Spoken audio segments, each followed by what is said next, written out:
February 14th, 2045, 11:27 hours. Southern edge of what used to be Philadelphia. Ground level. Ash doesn't settle the way snow does. It drifts, catches on rubble, coats everything gray. Captain Cole Harris. 36 days since Honolulu. They rotated me from submarine command to ground operations. Said they need officers who understand multi-domain warfare. Officers who've seen cities burn from offshore and can now see them burn up close. Said Philadelphia needs someone who knows what losing looks like. I'm standing in what the map calls Sector 7, South Philadelphia, near where the stadiums used to be. Past tense matters here. Everything is past tense now. Buildings that were, streets that existed, neighborhoods that had names. Now it's coordinates and rubble. The tactical situation is containment. Russian ground forces pushed into the city 4 weeks ago, established strong points in Center City. We're pushing back, block by block, building by building. The kind of urban warfare that doctrine prepares you for and reality makes impossible. The kind of fighting where victory means surviving until tomorrow.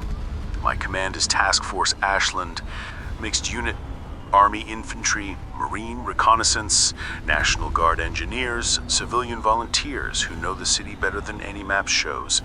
240 personnel trying to reclaim a city of 1.6 million. Trying to find survivors in ruins that keep burning. Lieutenant Kiravos is my tactical officer. 29, grew up in North Philly, joined the Army because college wasn't affordable. Stayed because she's good at keeping people alive in places designed to kill them. She's studying thermal imaging, tracking heat signatures through ruined buildings, looking for life in places that should be empty. Captain, we've got multiple signatures 3 blocks north, commercial district, building partially collapsed but still standing. Count shows 15 to 20 individuals. Could be civilians, could be hostiles. Thermal alone won't tell us. 15 to 20 people? In a city where most fled or died? Survivors hiding or enemies waiting? The ambiguity that makes urban combat impossible to calculate. The uncertainty that costs lives. Reconnaissance approach. 2 teams, north and east vectors. Stay off the main streets. Rubble provides better concealment than pavement. Aye, sir. Dispatching teams. The radio crackles.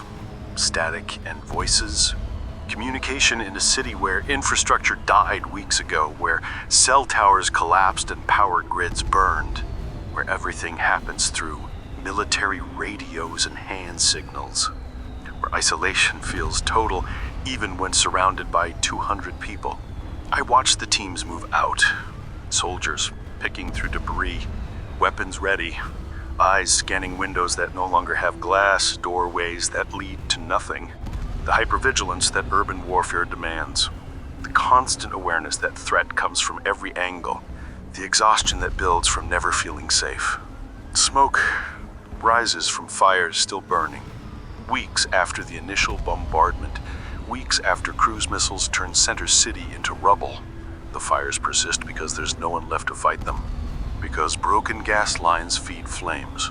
Because some things burn until there's nothing left. Because Philadelphia is dying slowly. Voss monitors the teams, tracks their progress through thermal and radio. The officer who coordinates while I decide. Who executes while I carry weight. First team reporting. Building access achieved. No contact. Proceeding to thermal signature location. No contact. The phrase that means nothing happened yet. The threat remains possible. The danger persists as potential rather than reality. The status that feels worse than combat because waiting amplifies fear. I think about Emma, still in Dallas, still processing, still deciding whether loving someone who makes these choices is survivable. We spoke twice since Honolulu. Brief conversations, her voice distant, my words inadequate. The relationship eroding under weight I can't stop accumulating. The cost that compounds beyond tactical casualties. Second team reporting. Multiple civilian bodies, dead for days. No survivors in their sector. Dead for days. The civilians who didn't evacuate, who couldn't leave, who stayed because home mattered more than survival or because they had nowhere else to go, who became casualties that no doctrine predicted. Philadelphia's population before the war was 1.6 million. Current estimates suggest 400,000 fled before Russian forces arrived. Another 600,000 died in the initial bombardment and subsequent fighting. That leaves 600,000 unaccounted for, trapped in the city, hiding in basements, surviving in ruins, or dead in places we haven't searched yet. Numbers that make Houston feel small. First team reporting contact. Civilians confirmed. 17 individuals, women, children, elderly, requesting immediate medical and humanitarian support. Civilians, survivors, people who endured 4 weeks in a war zone, who hid while artillery fell, who survived while the city burned around them, who need help we can barely provide. Medical team forward. Humanitarian supplies authorized. Evacuate civilian to Sector 2 safe zone. Proceed carefully. Aye, sir. The evacuation begins. Medics moving forward. Engineers clearing routes. Infantry providing security. The operation that saves 17 people, while 600,000 remain unaccounted for. The success that feels insufficient. Loss approaches. Tablet showing tactical overlay. Captain, reconnaissance reports Russian positions solidifying in Center City. They're fortifying, digging in. This isn't a temporary occupation. They're planning to hold Philadelphia. Hold Philadelphia. Control a major American city. Establish permanent presence on the East Coast. A strategic objective that changes everything. That makes this more than tactical engagement. That makes Philadelphia a symbol. That makes reclaiming it necessary, regardless of cost.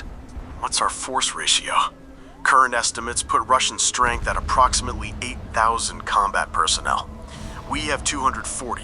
Support elements across the region total, maybe 3,000.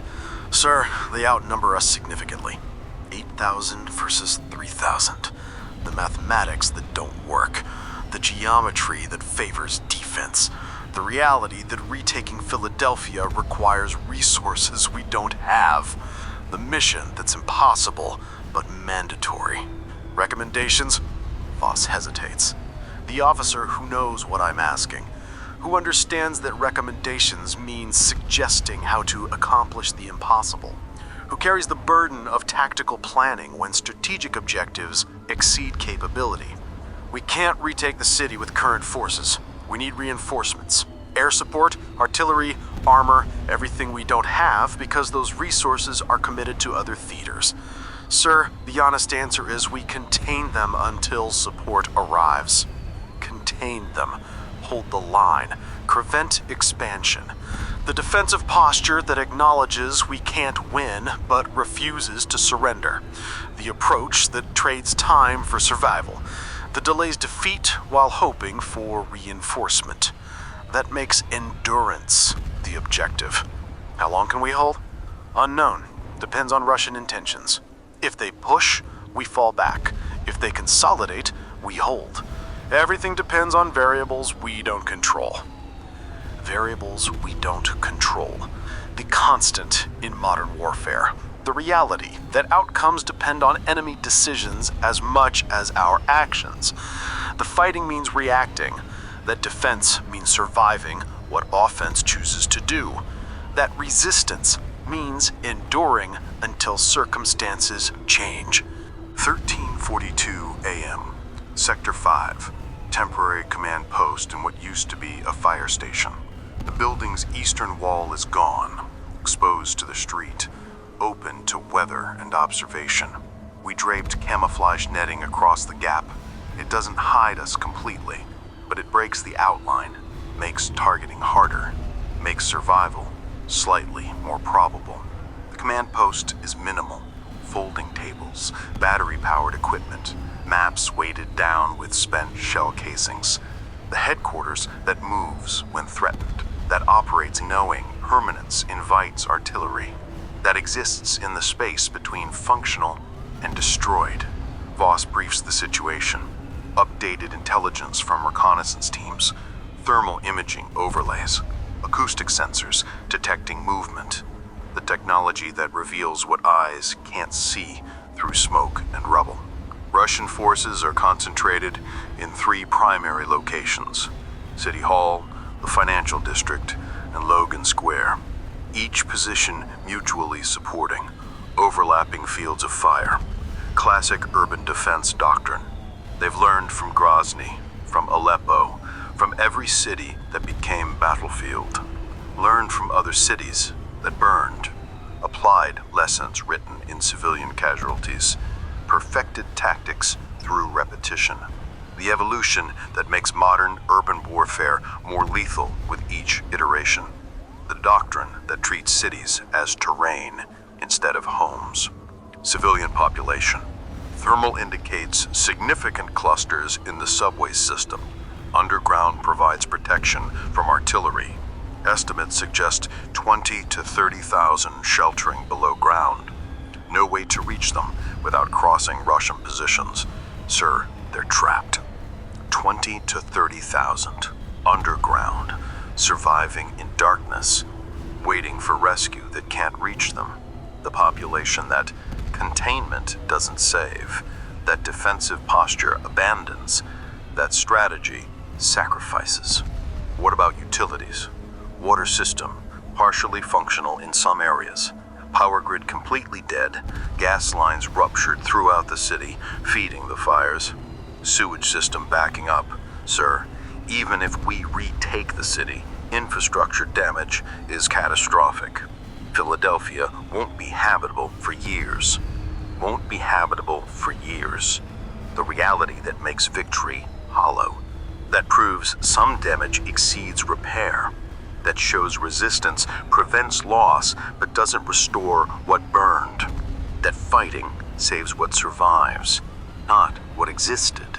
A runner enters. Private Yale Chen, 22, Temple University student before the war.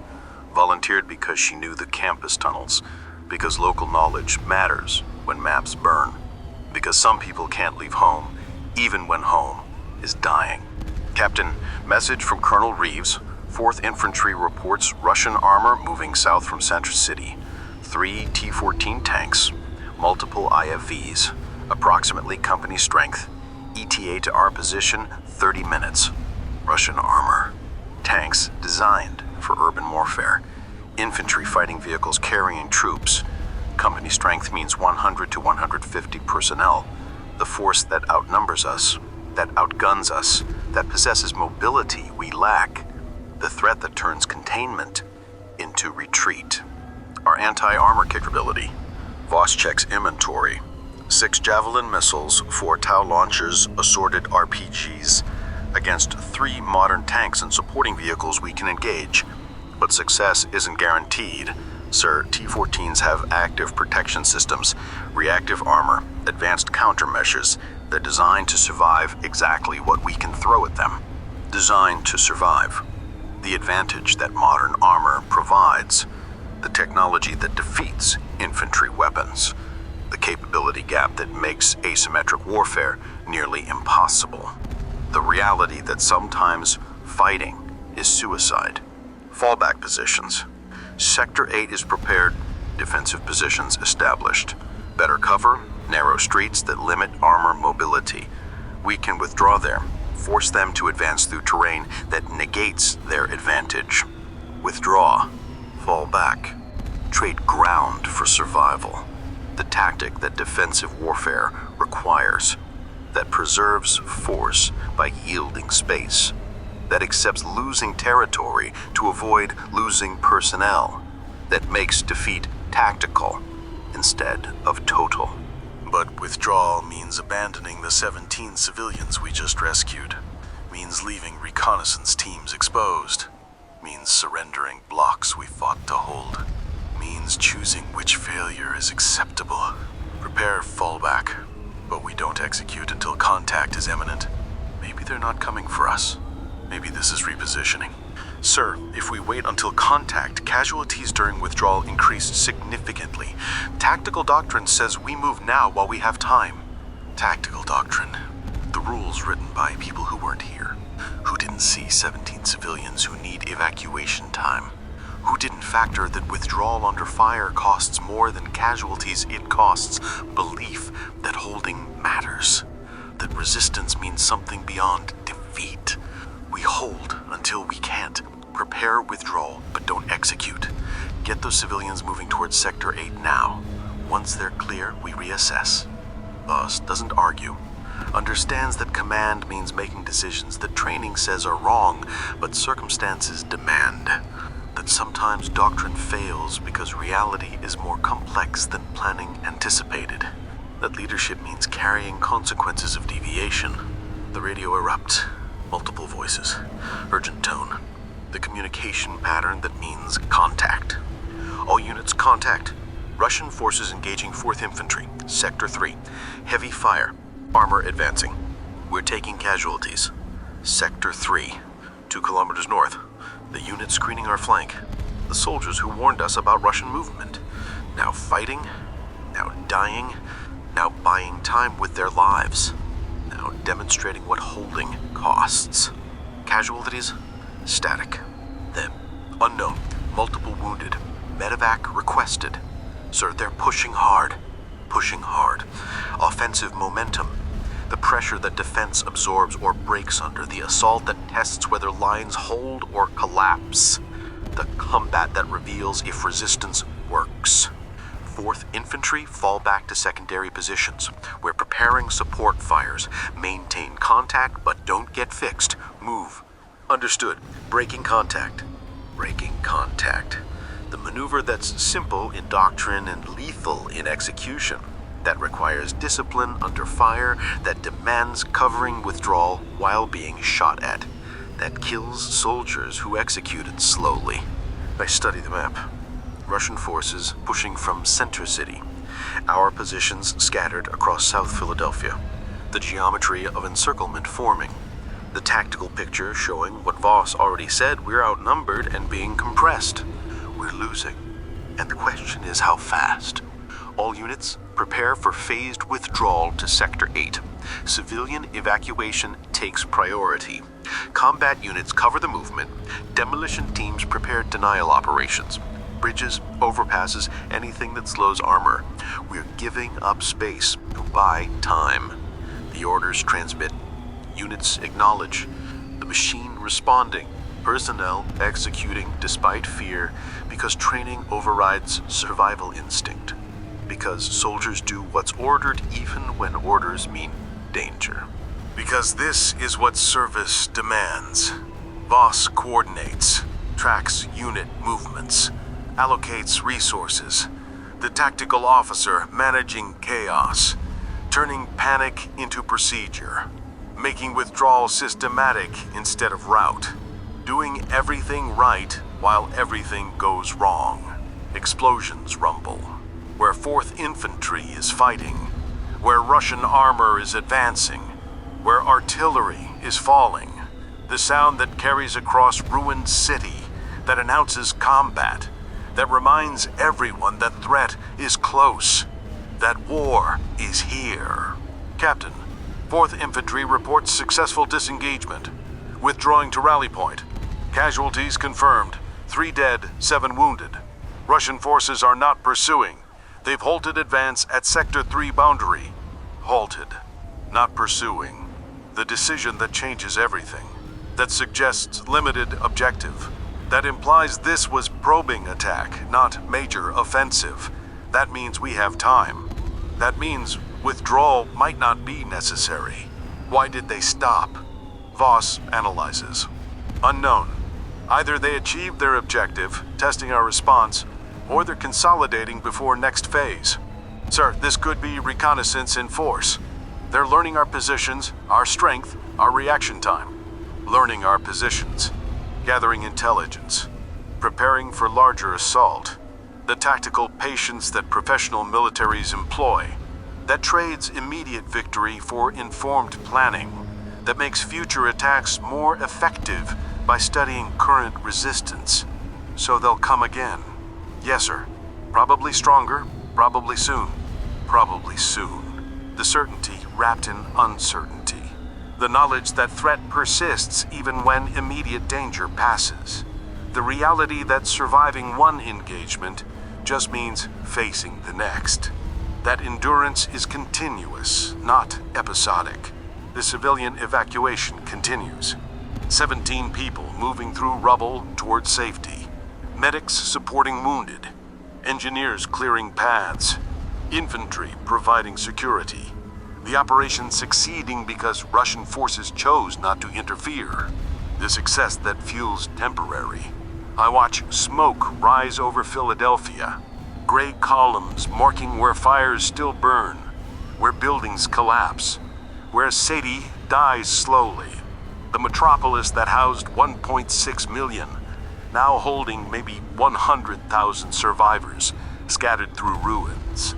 The place that was home, becoming geography measured in sectors and coordinates. 36 days ago, I was underwater hunting submarines. Now I'm on ground watching a city burn. The transition from naval officer to ground commander. From fighting at sea to fighting in streets. The rotation that demonstrates modern warfare's fluidity. That proves service means adapting. That shows resistance requires filling whatever role the mission demands. That duty evolves, but weight remains constant. Captain, message from Northcom. Intelligence reports Russian forces in Philadelphia are first wave. Additional units staging in New Jersey. Estimated reinforcement strength, division level, 12 to 15,000 personnel, arriving within 72 hours. Division level, 12 to 15,000. The reinforcement that makes retaking Philadelphia impossible without matching escalation. The force that changes tactical situation into strategic crisis. The commitment that proves Russia intends to hold this city permanently. The reality that makes our 240 personnel irrelevant. Our reinforcements? Unclear. Northcom acknowledges requests, but resources are stretched across multiple theaters. No timeline provided for additional support. No timeline. The answer that means we're alone. That containment continues without reinforcement. That resistance persists without hope of victory. That endurance becomes the only available strategy. 17-18 hours. Sector 8 defensive line. Dusk approaching. February cold settles over ruins. Different from ocean cold. Submarine warfare happens in controlled environment. Temperature regulated. Atmosphere managed. Ground combat exposes you to weather. To wind cutting through damaged buildings. To cold that seeps through gear and settles in bones. To elements that amplify exhaustion. The defensive line is improvised. Overturned vehicles, rubble walls, sandbag positions where sandbags were available. A fortification that uses what exists, that turns debris into defense, that makes battlefield from neighborhood, that converts homes into fighting positions. Sergeant Liam Torres manages the northern sector, 34. Philadelphia Fire Department before the war. Joined Task Force Ashland because he knew the city's layout. Because firefighters understand structural collapse. Because saving people was always the mission, regardless of uniform. Because some skills transfer between burning buildings and burning cities. He's positioning the tow launcher, aiming down what used to be Broad Street. The anti-tank missile covering the most likely armor approach. The weapon that might stop a T-14 or might just announce our position before being destroyed. The gamble that defensive warfare requires. Captain, good fields of fire here. Clear sight lines for 800 meters. Tank will have to come straight at us or detour 3 blocks. Either way, we get warning. Seconds to react. Time to fire before being overrun. The advantage that defensive positions provide. The benefit that makes holding ground valuable despite being outnumbered. The edge that survival requires. What's behind us? Torres points south. Residential area. Row houses, some collapse, some standing. Narrow streets, good for fallback if we need it. Beyond that, the refineries, still bruning from initial bombardment. Smoke provides some concealment, but also marks the sector. Refineries burning. The industrial infrastructure that made Philadelphia important, that powered the region, that employed thousands. Now just fuel for fires that won't die. Now toxic smoke that poisons air. Now hazard instead of asset. Now symbol of what's lost. Voss joins us. Tablet showing updated tactical overlay. Captain, reconnaissance drone detected movement in Center City. Russian forces rotating units. Fresh troops moving to forward positions. Units that engaged 4th Infantry are pulling back. Sir, they're maintaining operational tempo, keeping us pressured while staying fresh. Staying fresh. Professional rotation. The doctrine that preserves combat effectiveness. That prevents exhaustion from degrading capability. That maintains pressure on enemy by cycling units. The approach that works when you have depth we lack. Our rotation schedule? We don't have one. Everyone's forward, no reserves. If they push again tonight, same personnel will spawned. Fatigue is becoming operational limitation. Fatigue. The enemy that statistics don't measure. That reduces reaction time. That impairs judgment. That makes trained soldiers make mistakes. The degradation that accumulates. That compounds. That eventually breaks units regardless of weapons or tactics. That kills as effectively as bullets. When did anyone sleep last? Voss checks. Most personnel got 3 to 4 hours last night, some less. You got 90 minutes. 90 minutes. Broken sleep and ruins that might collapse. Rest that doesn't restore. That insufficiency that becomes normal. That soldiers accept because complaining changes nothing. That command endures because showing weakness undermines morale. Status of the civilians we evacuated. Safely relocated to Sector 9. Medical treatment provided, food and water distributed. They're asking when they can go home. When they can go home. The question without answer. Home doesn't exist anymore. The addresses remain, but structures are gone. The neighborhood persists as geography, but not as community. The place they're asking about is rubble and memory. The destination that's impossible to reach because it no longer exists. What did you tell them? That we're working on it. Working on it. The lie that provides comfort. The answer that avoids truth. The response that delays explaining that home is gone and isn't coming back.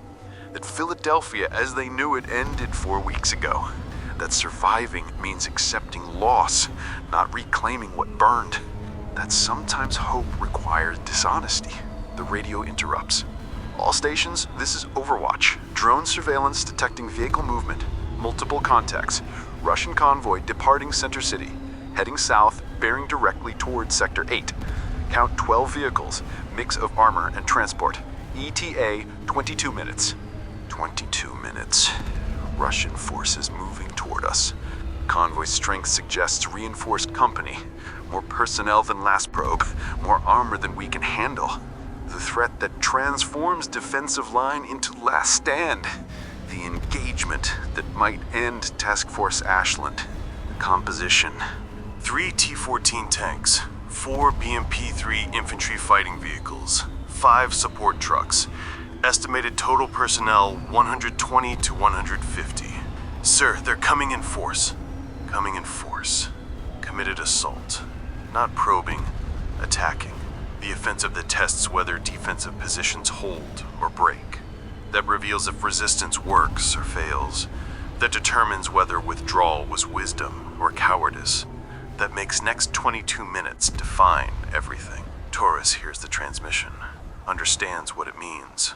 Captain, we can hurt them, but we can't stop them.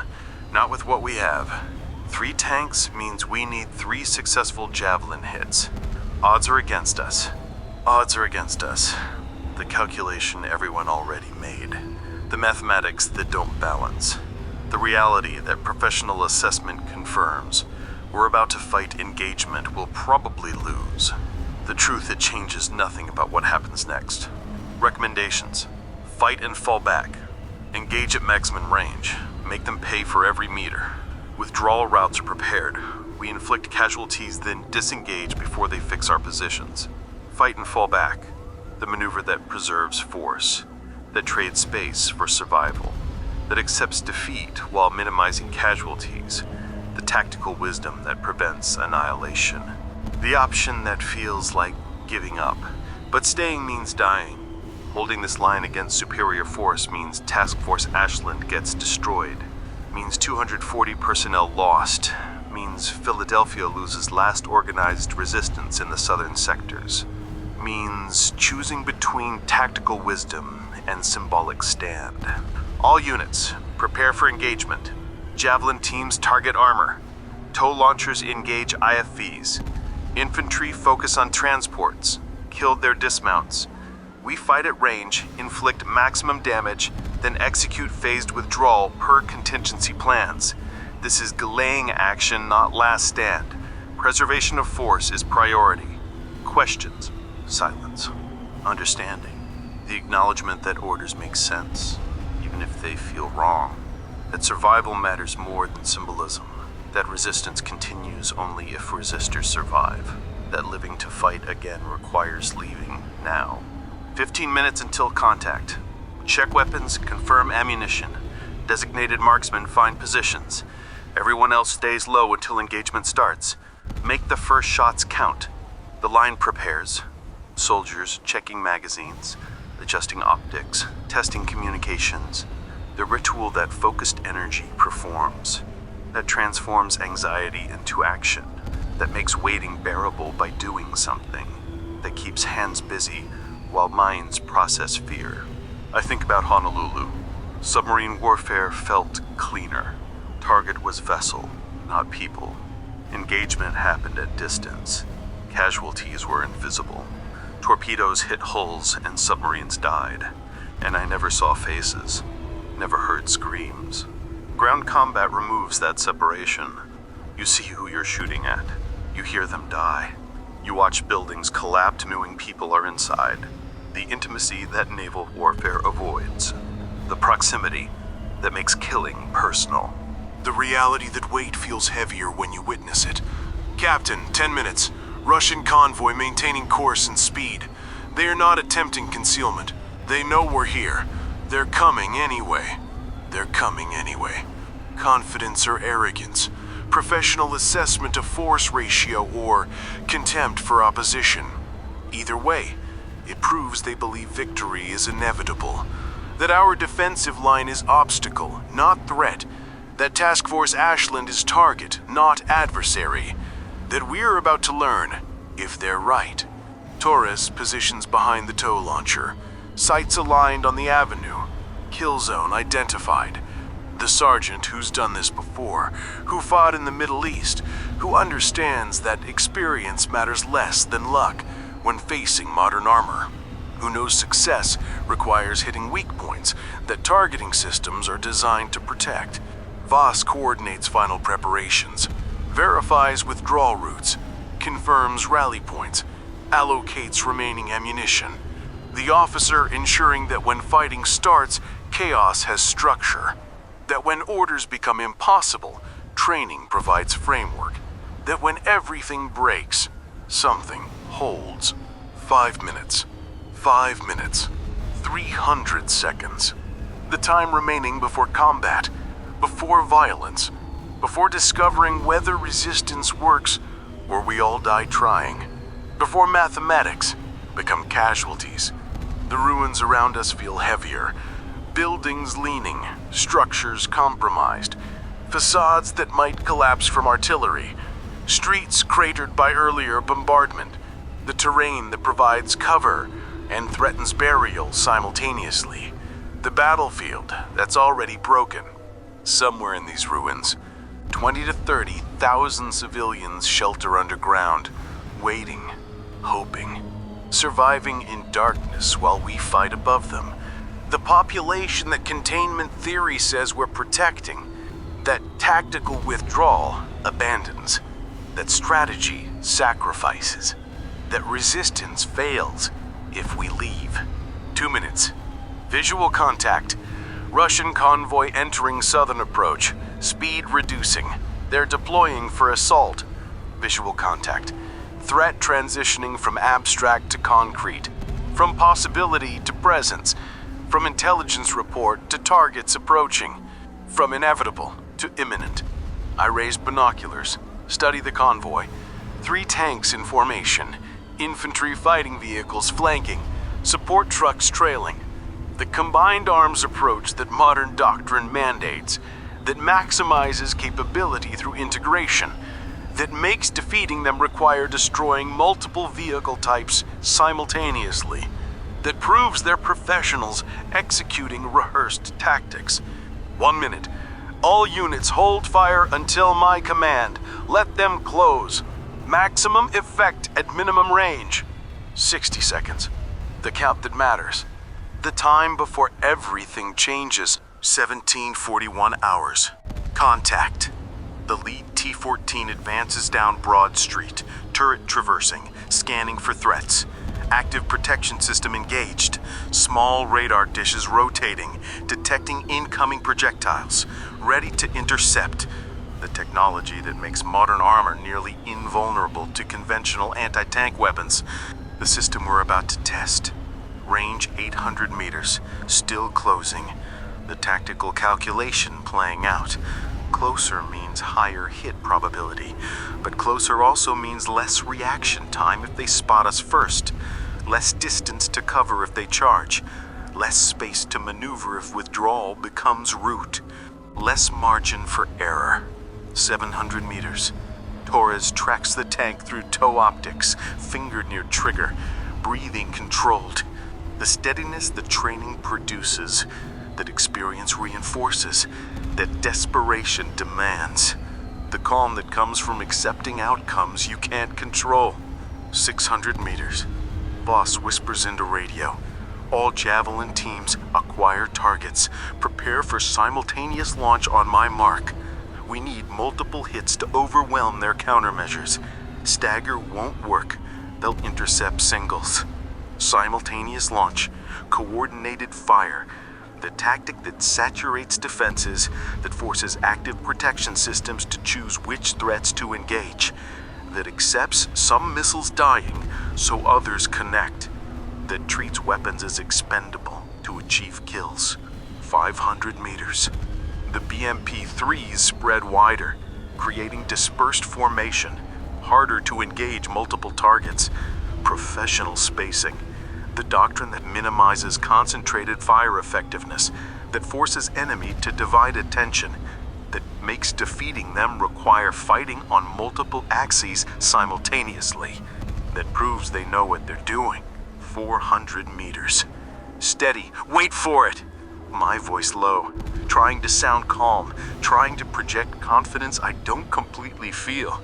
The command presence that leadership requires, that keeps soldiers focused, that prevents panic from spreading, that makes fear manageable instead of overwhelming. 300 meters. The tanks rotate turrets, main guns tracking left and right, searching. The moment before they identify positions, before targeting systems lock, before they fire first, before everything accelerates. All Javelin teams fire! 3 missiles launch simultaneously. Trails arcing upward, top attack profiles, seeking vulnerable roof armor. The tactic that bypasses frontal protection, that exploits physics and geometry, that might work if their countermeasures don't. The T-14s respond instantly. Active protection systems engage. Small charges detonating, creating fragmentation clouds, intercepting incoming missiles. 2 Javelins destroyed mid-flight, explosions short of target. The defensive technology working exactly as designed. 1 missile penetrates, impacts lead tank's roof. Explosion, fire, smoke. The T-14 lurches, stops, burning. 1 hit, 1 kill, 1/3 of their armor gone. The success that feels impossible. The outcome that luck and coordination produced. The victory that tastes like surprise. The moment before everything else goes wrong. Tau, fire! Torres launches, wire-guided missile tracking second tank. No top attack, direct trajectory, faster flight time, less warning. The weapon that different physics governs, that active protection systems engage differently. The gamble on variety defeating standardized defenses. The T-14 detects launch. Turret swings toward us. Main gun elevating. The counter-targeting that modern sensors enable. That automated systems execute. That makes firing reveal position and invite death. The price of engaging. Tau missile impacts, but reactive armor detonates. Explosive panels disrupting penetrator, defeating the warhead. Tank damaged, but functional. Still fighting, still threatening, still coming. Move, displace. They've got our position. Torres abandons launcher, rolls left, scrambles toward rubble. The movement that survival requires. The displacement that doctrine mandates after firing. The reaction that happens seconds before a 125mm main gun fires. The shell impacts where Tau launcher was. Explosion demolishes position. Rubble flies, smoke and dust. The violence that modern tank rounds deliver. The destruction that makes staying suicidal. Torres made it, barely, covered in dust but moving, alive because he followed training, because displacement was instinct, because seconds matter when artillery targets you, because sometimes survival is measured in meters and milliseconds. All units, fire at will. Engage targets of opportunity.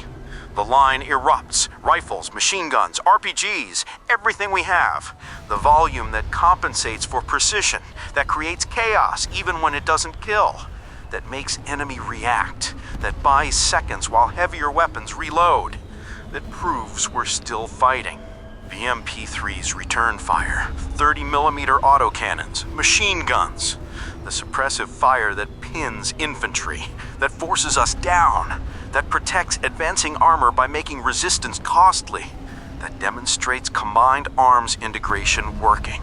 Javelin teams, reload! We need those tanks dead! Reloading under fire, fumbling with heavy weapons while being shot at.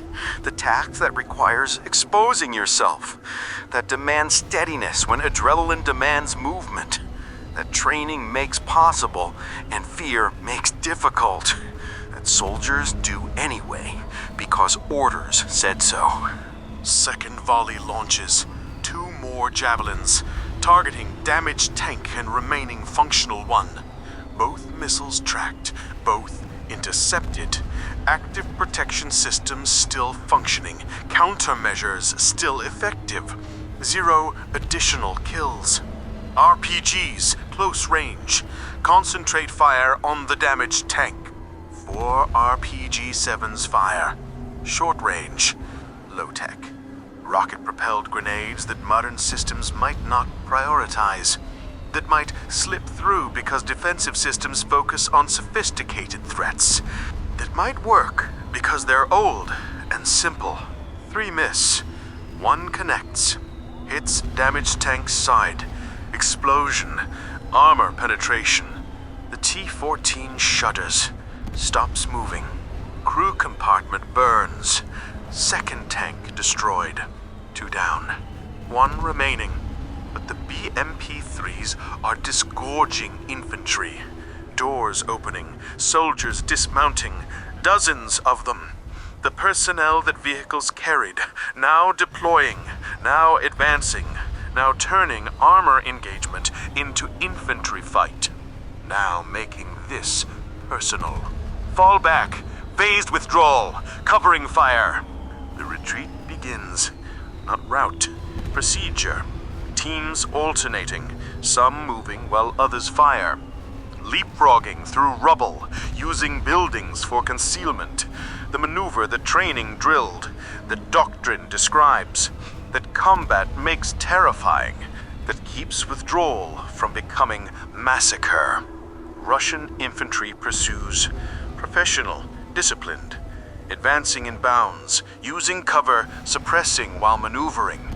The tactics that modern soldiers employ, that prove they're not conscripts, that demonstrate we're fighting trained personnel, that make surviving harder. Casualties? Voss checks reports while moving. 3 wounded, 1 serious. Medevac team is extracting. No confirmed KIA yet. Yet, the word that acknowledges incompleteness, that understands information lags behind reality, that knows casualty counts grow as fighting continues. That means we're lucky so far, but luck expires. The remaining T-14 advances, methodical, cautious, learning from destroyed partners, hull down positions when possible, using infantry as screen.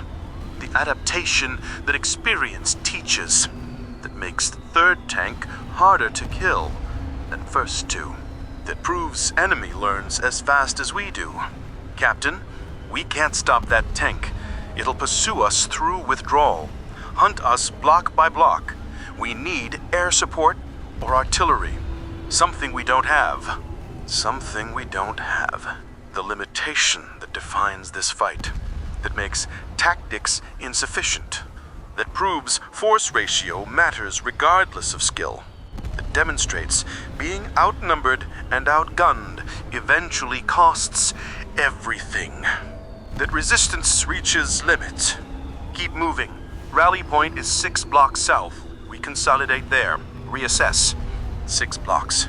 Through ruins, while being pursued, while carrying wounded. The distance that feels infinite when measured under fire. An explosion behind us. Building collapsing. Russian artillery. They're shelling our last position. Destroying where we were. The targeting the combined arms enables. That coordination produces. That makes fighting them require constantly moving. That exhaustion makes increasingly difficult. Torres appears beside me, covered in dust and blood. Not his. Helping carry wounded soldier. The sergeant doing what needs doing. What rank doesn't matter for. What humanity demands regardless of doctrine. What makes him more than his position. Captain, we blooded them. 2 tanks dead. Maybe 20 infantry casualties. We made them pay. Made them pay. The small victory. The tactical success that doesn't change strategic reality. The achievement that matters. Psychologically, even when it doesn't matter operationally. The resistance that proves we can hurt them, even if we can't stop them. Good work. Keep moving. The withdrawal continues. 4 blocks covered, 2 remaining. Russian pursuit slowing. They're not pressing, not risking ambush. Content to have taken ground, to have forced us back, to have demonstrated superiority, to have proven the mathematics we already knew. Rally point ahead, defensive positions prepared earlier, the fallback that planning enabled, that foresight provided, that makes retreat manageable instead of catastrophic, that proves surviving requires accepting you'll need to run.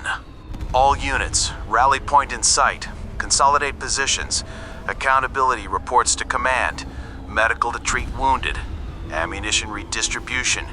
We hold here until further orders. The task force gathers. Soldiers emerging from different routes, converging on rally point.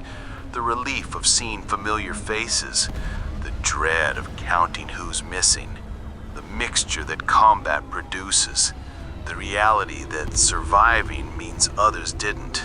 Voss conducts accountability, checking names, confirming presence, building the list that determines cost, that quantifies sacrifice, that makes abstract losses concrete, that turns casualties into names I'll carry. Captain, accountability complete. 2 killed in action, 5 wounded, 2 serious, 3 minor. Remaining personnel functional but exhausted. Ammunition expenditure was heavy. Javelin inventory depleted. Tau missiles down to 1 round. Small arms ammunition at 60%. Sir, we can't fight another engagement like that without resupply. 2 killed. Names I'll learn later. Faces I'll remember. Families that will receive notifications. The weight that grows, that accumulates, that compounds with Houston and Honolulu and everywhere else this war has cost me. That duty demands I carry regardless. Resupply status. Requested from North Tom. No ETA provided. Regional logistics are overwhelmed. Multiple units requesting same resources. Priority goes to offensive operations. For defensive posture, lower priority. Lower priority. The classification that means waiting, that implies others matter more. That suggests containment is acceptable loss. That proves our survival is secondary to someone else's victory.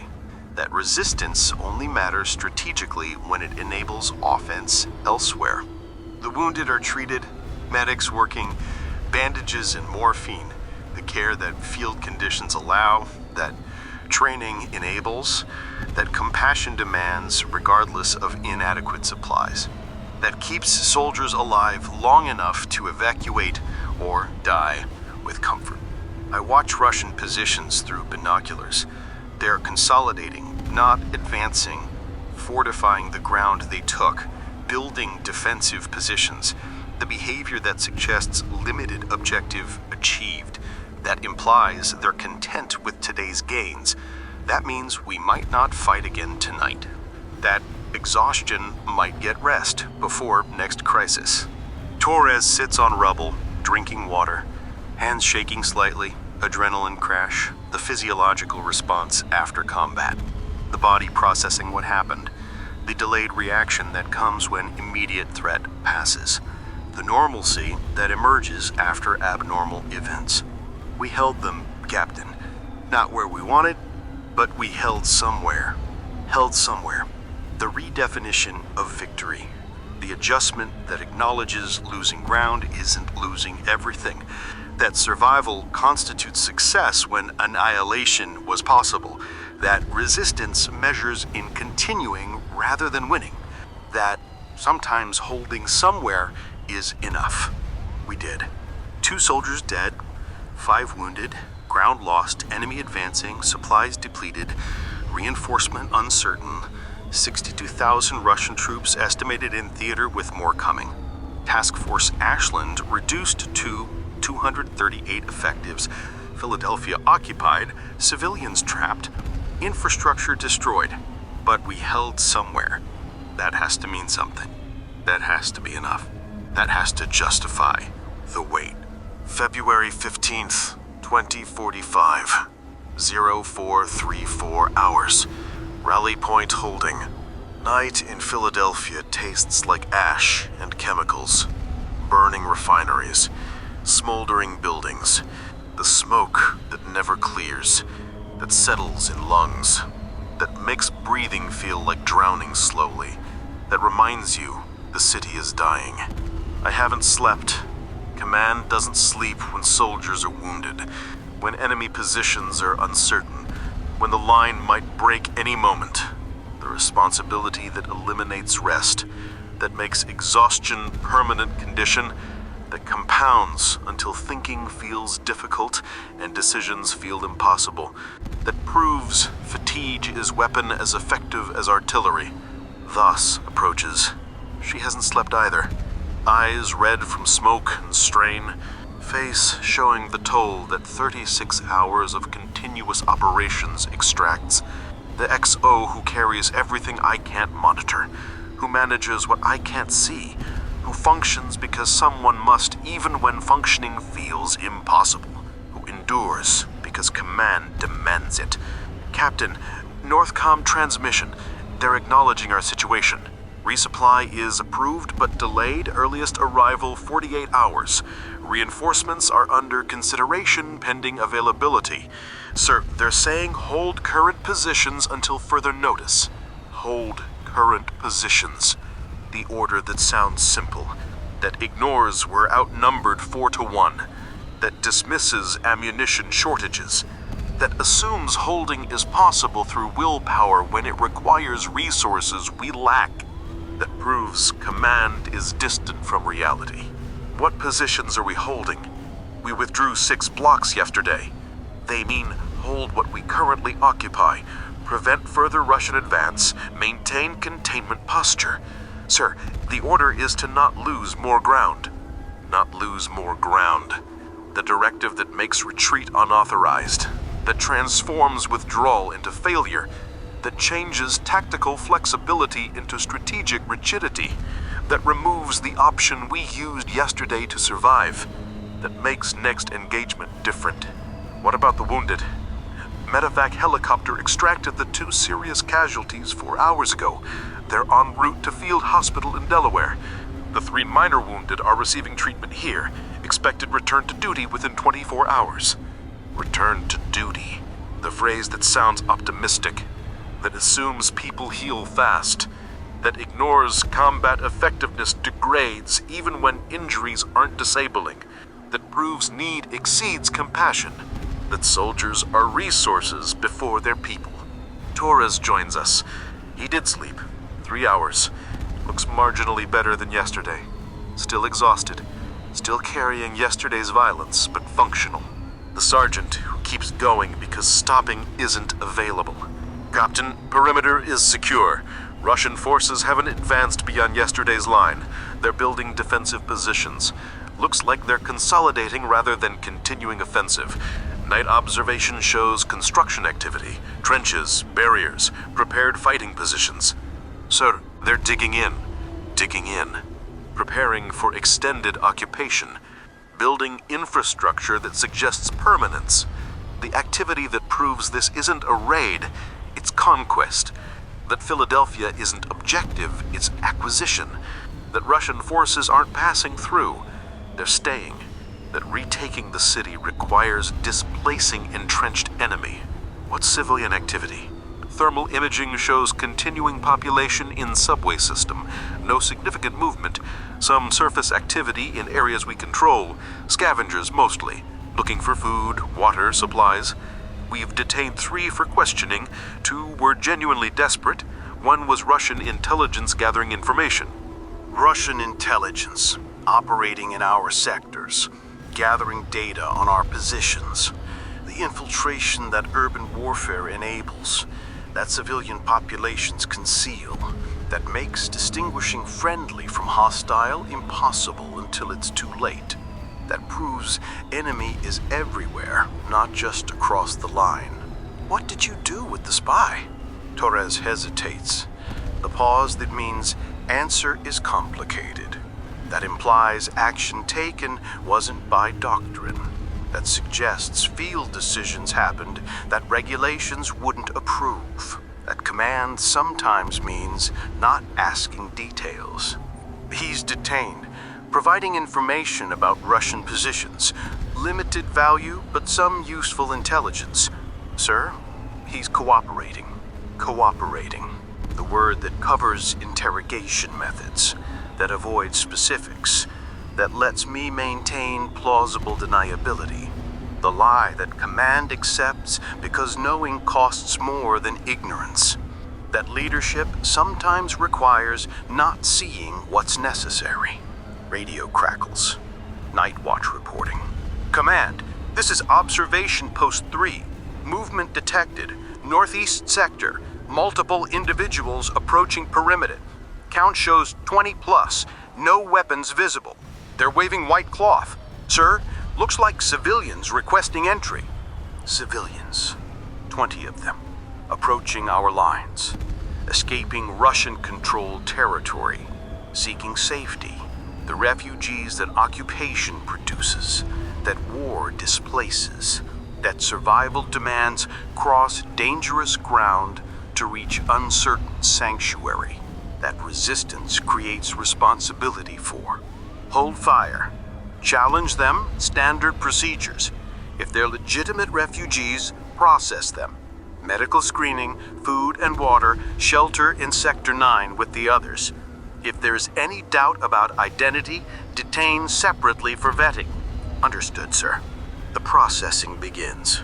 20 more people who lost everything, who crossed active war zone, who chose risk over remaining under occupation. The population that victory is supposed to protect. that theory containment says we're defending, that reality shows we're barely managing, that fighting is for when fighting is failing. Voss studies the tactical map. Updated positions marked. Enemy territory in red. Our sectors in blue. The shrinking area showing yesterday's losses. The geometry revealing we're compressed into smaller space.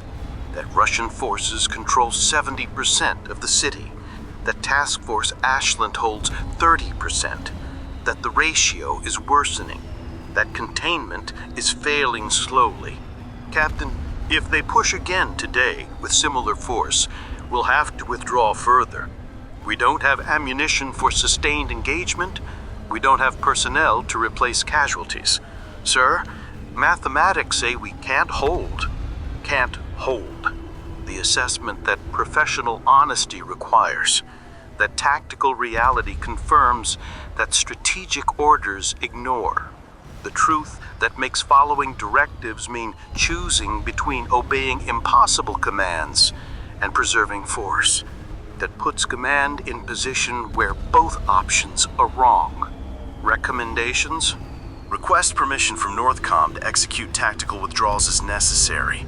Get authorization now before contact forces hasty decisions. Establish fallback lines that we can actually defend with available resources.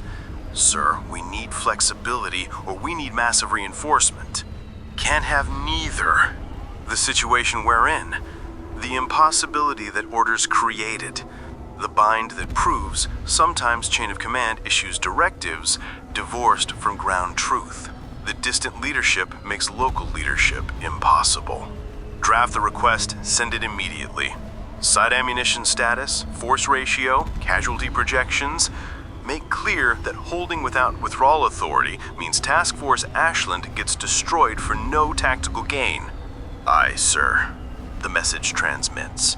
The request that might be approved or denied, that might arrive in time or too late, that might change nothing because headquarters sometimes refuses to acknowledge that orders are impossible, that sometimes asking permission is performance rather than expectation. Dawn approaches. Gray light filtering through smoke. The illumination that doesn't brighten, that reveals without clarifying, that shows the city without making it less broken, that proves daylight doesn't help when everything is ruins. I walk the perimeter. Soldiers at positions, some sleeping in shifts, others on watch. Everyone exhausted, everyone carrying yesterday, everyone wondering if today brings more combat. The personnel who function because duty demands it, who endure because stopping isn't authorized, who continue because this is what service means, who resist because someone must. Private Chen sits cleaning her rifle, methodical, careful. The maintenance that keeps weapons functional, that soldiers perform even when exhausted, that training makes automatic, that becomes meditation during chaos, that provides control when everything else is uncontrollable. How are you holding up? She looks up, surprised that Captain is asking, that command cares, that rank acknowledges her individually. The moment that military hierarchy usually doesn't allow, that combat makes possible because proximity erodes formal distance, that humanity requires, regardless of structure. I'm okay, sir. Tired, scared, but okay. Tired and scared and okay. The combination that defines everyone here. The state that's normal now, that's expected, that's shared. The condition that creates community through common experience. That proves surviving together matters more than surviving comfortably. Your family? Parents evacuated to Pittsburgh before the occupation. Sister stayed. She's somewhere in the city. Underground, probably. I don't know if she's alive. Somewhere in the city. Underground. Unknown status. The way Chen carries that's separate from military duty. That's personal beyond professional. That makes this fight different because it's home burning. Because resistance isn't abstract when it's your sister who needs saving. that proves everyone here carries more than tactical burden. We're going to find the survivors. Get people out. That's what this is for. She nods, not quite believing, not quite doubting. The space between hope and resignation, where soldiers exist, where civilians trapped in war zones live, where faith competes with evidence, where wanting to believe fights with knowing better, where humanity persists despite everything suggesting it shouldn't. Explosion. North. Russian artillery. Random fire. Harassment. The shells that fall periodically, that keep us anxious, that prevent rest, that make every moment potentially lethal. The tactic that wears defenders down, that degrades morale through constant threat, that makes surviving feel like losing slowly, that proves enemy understands psychological warfare. No casualties. The shell hit empty building, added debris to ruins, made rubble more broken. The violence that changes nothing except reminding us violence continues. That threat persists regardless of whether it kills. All units, maintain positions. Artillery is harassing fire only. Don't waste ammunition on counter battery. We need every round for direct engagement. The discipline holds. No one fires back. No one wastes ammunition on gesture. The professionalism that training produces, that experience reinforces, that desperation demands, that makes survival possible when resources are scarce.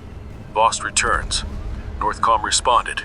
They acknowledge ammunition shortage, acknowledge force ratio disparity. They're expediting resupply, now estimated 24 hours instead of 48. But Sir, withdrawal authority is denied. Orders remain, hold current positions, do not yield further ground. Denied. The answer that ignores reality, that dismisses tactical assessment, that proves headquarters values symbolic resistance over personnel preservation, that makes holding mandatory regardless of cost, that transforms defense into sacrifice. I say they understand we'll likely take heavy casualties. Message acknowledged our projections. Response was, quote, acceptable losses to maintain containment posture. Philadelphia's symbolic importance justifies increased risk. Hold the line. Acceptable losses. The phrase that headquarters uses, that makes casualties statistics, that treats personnel as expendable resources, that proves distant command calculates differently than ground leadership, that strategic thinking diverges from tactical reality, that my soldiers are acceptable losses to someone who isn't here. So we hold until we can't. Yes, sir, until we can't. The timeline that's undefined, the limit that's unknown, the point where holding becomes dying, where resistance becomes annihilation, where duty demands sacrifice that exceeds value, where orders cost everything and achieve nothing except obedience. I think about Honolulu, 36 days ago. Submarine warfare. 3 Russian submarines destroyed, 1 spared. The mercy I chose. The decision that said there are limits. That duty doesn't demand everything. That humanity matters even in combat. The choice that Philadelphia makes impossible. No mercy here. No sparing anyone. Just holding ground that's already lost. Just obeying orders that guarantee casualties. Just enduring because disobeying means something worse than dying. Just carrying weight that keeps growing. The sun rises fully. Philadelphia revealed. The city that housed 1.6 million, now occupied by foreign forces, now fought over by exhausted remnants, now dying by degrees while we watch. Now proof that resistance sometimes just delays defeat. Torres appears. The 20 refugees are processed. Legitimate civilians, families mostly. They report Russian forces are treating occupied population harshly, arbitrary detentions, rationing that favors cooperation, punishment for resistance. Sir, it's occupation doctrine. They're making staying under the control seem worse than risking escape, making occupation unbearable, driving population toward our lines, creating refugee crisis that strains our resources. The tactic that weaponizes civilians, that makes humanitarian response military burden, that proves enemy fights comprehensively, not just tactically. That warfare targets everything, not just soldiers. Can we support them? Barely. Food and water are limited. Shelter is ruins. Medical care is overwhelmed. Sir, we're doing what we can, but what we can isn't enough. Isn't enough. The constant refrain. The reality that defines this mission, that characterizes this war, that proves resistance persists despite being insufficient, that fighting continues despite failing, that duty demands endurance beyond capability, that sometimes all you can do is witness. A different radio call. Not combat. Something else. Command, this is Engineering Team 2. We've located subway access point. Thermal shows large civilian population below. Requesting permission to establish contact. Subway access. The civilians underground. 20 to 30,000 estimated. The population trapped beneath the city. Waiting, surviving, hoping. The people Chen's sister might be among. Permission granted. Take security element, medical personnel, food and water supplies. Establish contact carefully. They'll be traumatized. Document numbers and conditions. Report findings. Copy that, sir. This is different. Not fighting, not withdrawing, not calculating casualties. This is finding survivors, helping civilians, doing what we're supposed to be here for beyond just holding lines and counting losses. This is remembering purpose. Torres watches the engineering team depart. Captain, if we find 30,000 people down there, we can't evacuate them, can't feed them long term, can't protect them if Russians push us back. Sir, finding them might just mean watching them die slower. Watching them die slower. The possibility that offering hope creates false promise. That discovering survivors without ability to save them is cruelty disguised as compassion. That sometimes finding people doesn't help if you can't help them afterward. That knowledge brings responsibility we can't fulfill. We find them anyway. Document who they are, where they are. So if we can't help, someone else can. So they're not forgotten. Understood, sir. The engineering team descends into darkness, into the subway system where Philadelphia hides from war, where thousands wait, where Chen's sister might be, where humanity persists underground, while above ground everything burns. Voss monitors communications, tracking multiple frequencies, coordinating defensive positions, managing logistics that barely function. The officer who holds everything together through organization and will, who makes impossible tasks manageable through process, who carries weight differently than I do, but just as heavily, who endures because others depend on it. Captain, engineering team is reporting. They've made contact. Estimate shows closer to 40,000 civilians in the subway. Conditions are bad. Limited food, no clean water, medical emergencies, sanitation failures. It's a humanitarian catastrophe. 40,000. More than estimated, more than we can help. More people surviving in conditions that kill slowly. The crisis that containment doesn't address, that tactical success doesn't solve, that fighting does nothing to help, that proves winning militarily doesn't mean succeeding humanly. What do they need most? Everything. but immediately water purification, medical supplies, food. Sir, they're asking when they can leave, when it's safe, when they can go home. When they can go home. The question without answer. Home doesn't exist. Safe doesn't exist. Leaving means crossing war zone. Staying means dying slowly. The choice between impossible options that modern warfare creates, that resistance doesn't resolve. Tell them we're working on it, that evacuation routes are being established, that help is coming. Another lie, another false promise, another claim that hope is justified when evidence says otherwise.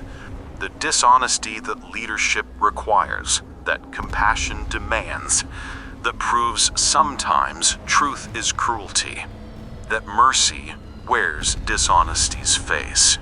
Captain, engineering found someone asking for you specifically. Young woman says she's Private Chen's sister. Name is Sophie Chen. She wants to know if her sister is alive. Chen's sister. Alive, underground. Waiting. The personal connection in mass suffering. The individual face in population statistics. The name that makes 40,000 people one person who matters specifically. The humanity that numbers obscure. Tell her yes. Tell her Private Chen is alive and will come to her when possible.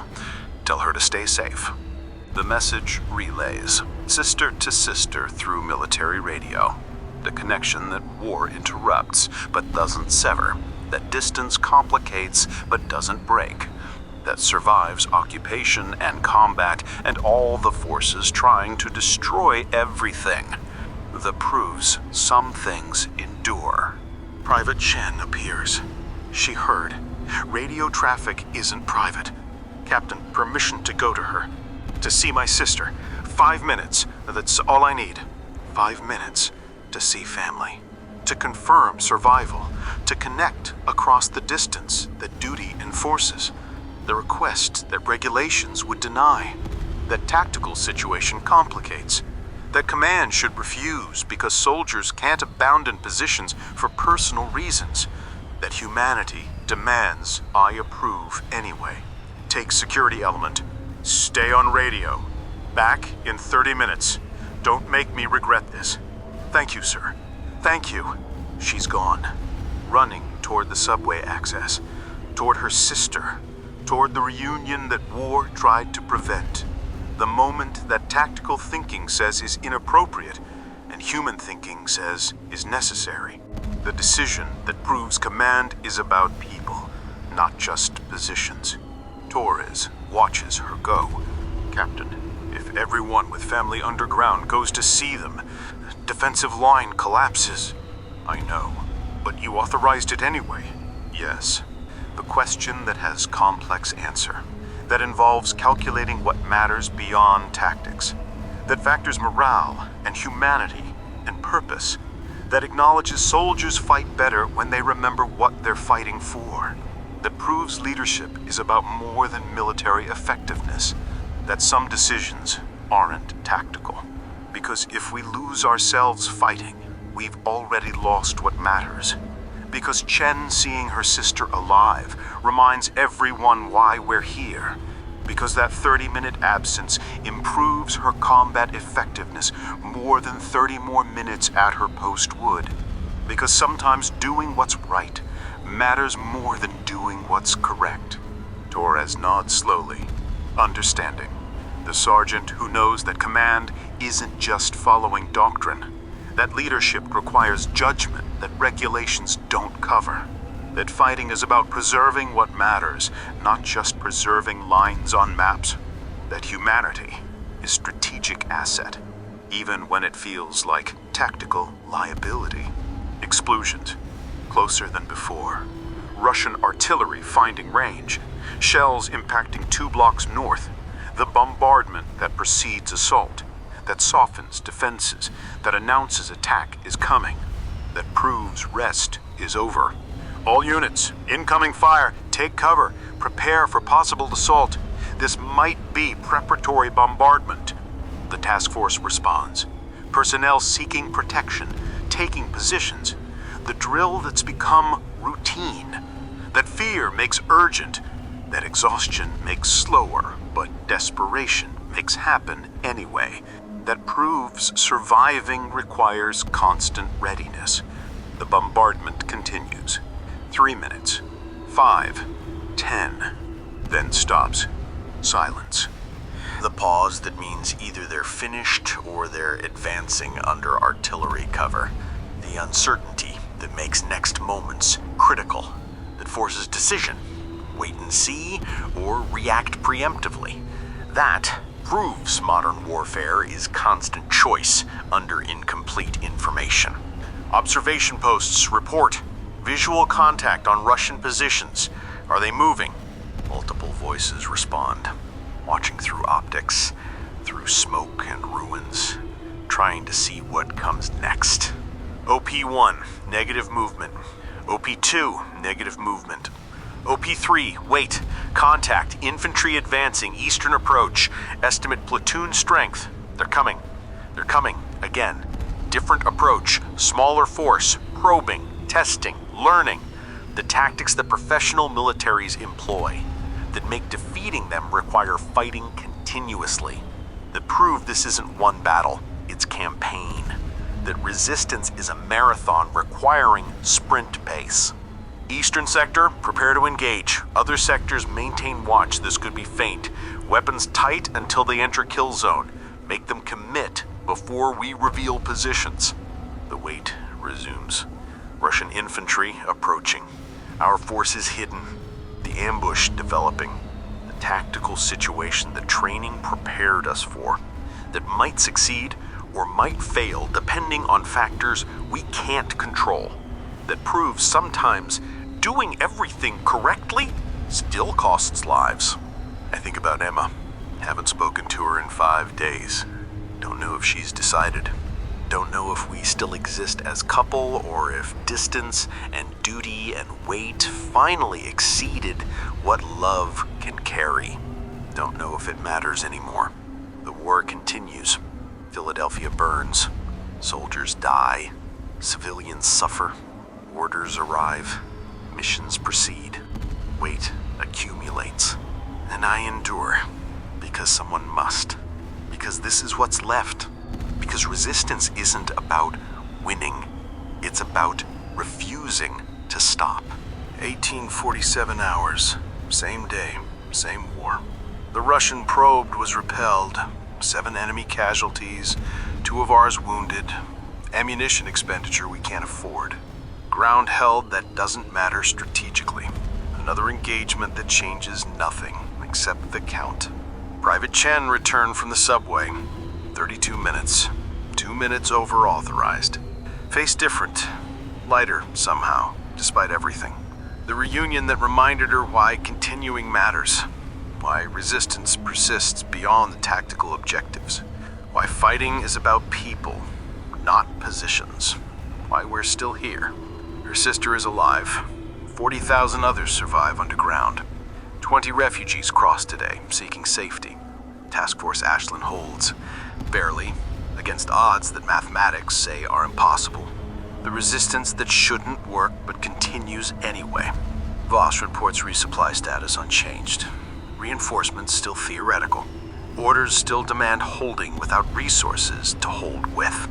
The impossible mission that becomes tomorrow's problem because today isn't finished yet. Torres repositions defensive line. Incremental improvements. Marginal advantages.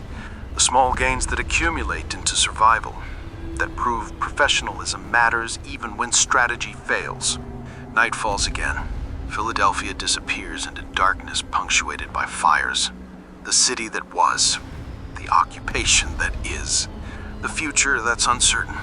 I stand watching ruins, thinking about Honolulu, about Houston, about every place this war has touched, about Emma deciding, about weight growing, about names accumulating, about mathematics that never balance, about duty that demands everything and gives nothing except more duty, but also thinking about Chen and her sister, about 40,000 people surviving underground, about soldiers who function despite exhaustion, about civilians who cross war zones seeking safety, about refugees who believe someone is fighting for them, about resistance that persists because stopping is unthinkable. The radio crackles. Northcom transmission. Vosta codes. Reads aloud. Orders confirmed. Hold current positions. Resupply en route. Reinforcements being allocated. Continue containment operations. Northcom acknowledges Task Force Ashland's performance. You are making a difference. And transmission. Making a difference. The phrase that's supposed to mean something. That's supposed to justify cost. That's supposed to make weight bearable. Maybe it does. Maybe it doesn't. Maybe the question isn't whether resistance succeeds, but whether resistance continues. Maybe endurance is victory when victory is impossible. Maybe holding somewhere is enough when holding everywhere is unachievable. Maybe I don't have answers, just orders, just duty, just wait, just the choice to keep carrying it. Philadelphia burns behind me. Smoke rises into winter sky. Somewhere below ground, Chen's sister waits with 40,000 others. Somewhere in Dallas, Emma decides what love can survive. Somewhere in the ruins, tomorrow's fight is already forming, and I'll be here for it. Captain Cole Harris, 52 years old, father to a daughter who's grown distant, brother to a man I couldn't save, commander of 238 exhausted soldiers holding a line that shouldn't hold, carrier of weight that grows heavier, but never quite breaks me. Not yet. Not while there are people who need someone standing between them and what's coming. Not while duty remains. The war continues. So do I.